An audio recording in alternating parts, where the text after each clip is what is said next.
the other thing I want to do before I actually start soldering up all the wires, since I've got the XLR wires attached and all of the transformer wires attached, we can actually hook it up to phantom power now.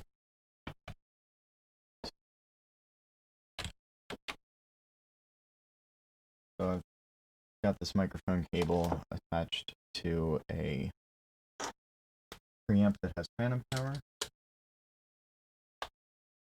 I've got my ground wire clipped to the frame, which is actually grounded, and and the idea is that we want to measure 60. We want to make sure that there's 60 volts getting to the capsule. So what we want to do is find the two 1 meg resistors that are in the circuit, and let's go back to the oscillator schematic and see those. So that is R4 and R2. And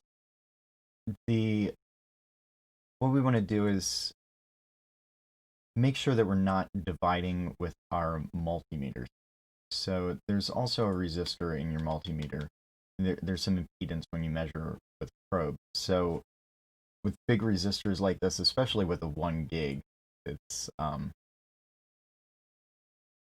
especially with the 1 gig that's here R5, we can't measure just on the polarization voltage pads because our multimeter is just not going to be able to measure that accurately. So all I do is I find the high side of 1 meg.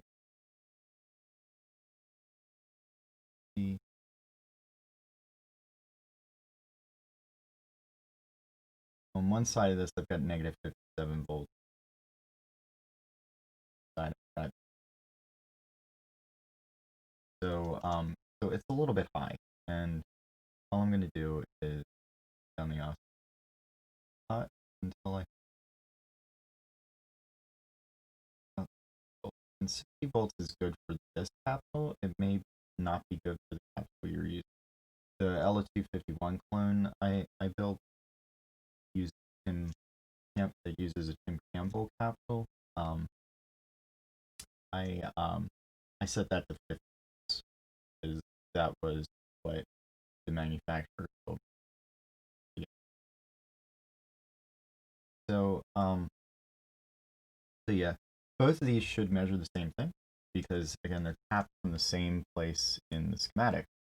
That is C1 is your output, and then C3 and C7, which I now noticed were not the same value. They should both be 1 nanofarad. Although it doesn't really matter. Both of these take the same oscillator output and rectify it. So one thing I did do, however, was match D3 and D4 to make sure that we're getting the same voltage drop. D3 and D4 and D1 and D2. So all of these diodes were matched in this, and that makes sure that I get the same voltage over here on the negative side and over here on the positive.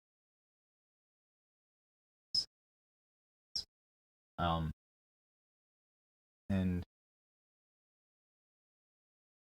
I'm pretty satisfied with 9 volts. I don't really want to fiddle with the trim pot too much, just trying to get it to back to 60. So now we can flip over to the other side.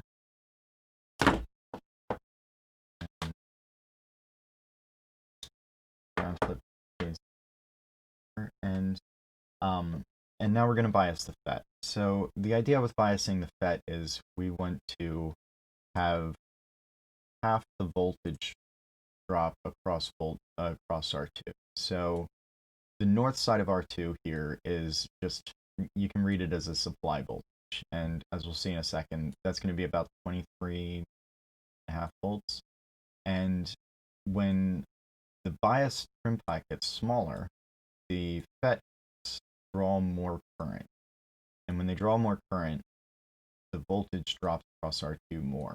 So we'll go from 23 volts up here to anywhere between probably like 4, maybe even lower,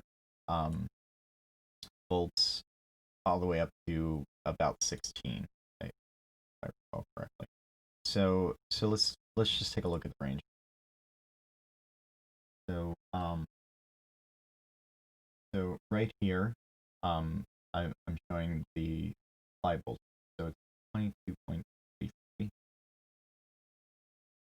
We look on the other side of that, about 11.5, which is pretty close. I mean, I could live with that, but just to show, I need to, um, just to show that when the trim pot is moved, we'll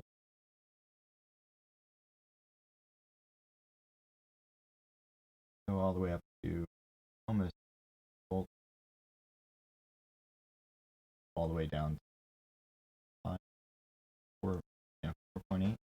So well, ideally, we want it as close to half the supply.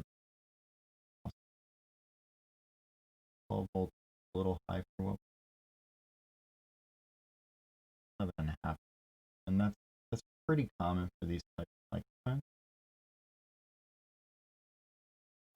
If you're really good at this and you've got test equipment to do so, you can use a multi-turn trim pot to make sure that you get this pretty much back. So what I'm shooting for is so and you can and once you've got it where you want it, you can use a scope if you have one uh, to verify that you're able to get a full wave swing on both sides of the wave, so you minimize the torque. All right, here we go. So there are the head baskets on. Some very keen-eyed observers may have noticed that we put a switch right where one of the head basket screws went.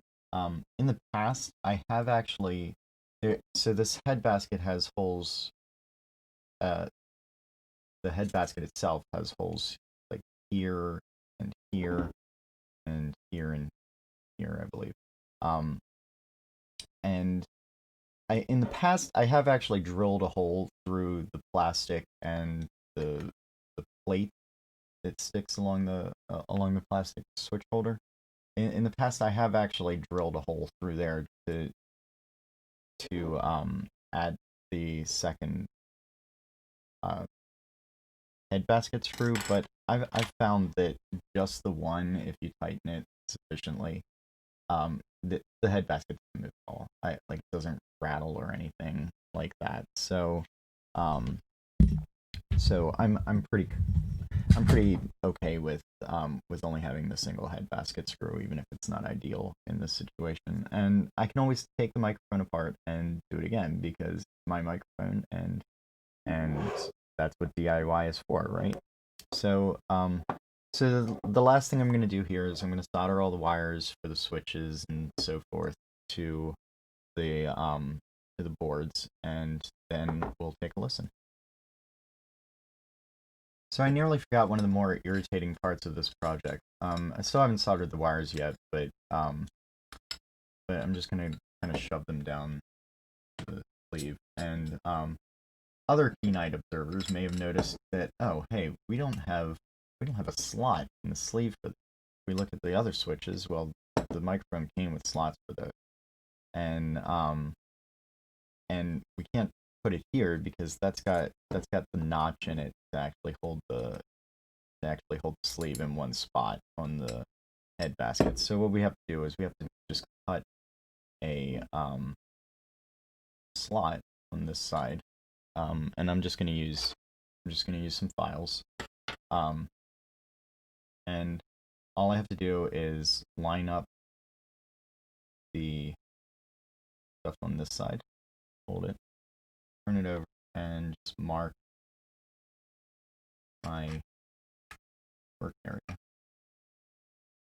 And then I really only have to take it down about halfway. This switch is pretty small.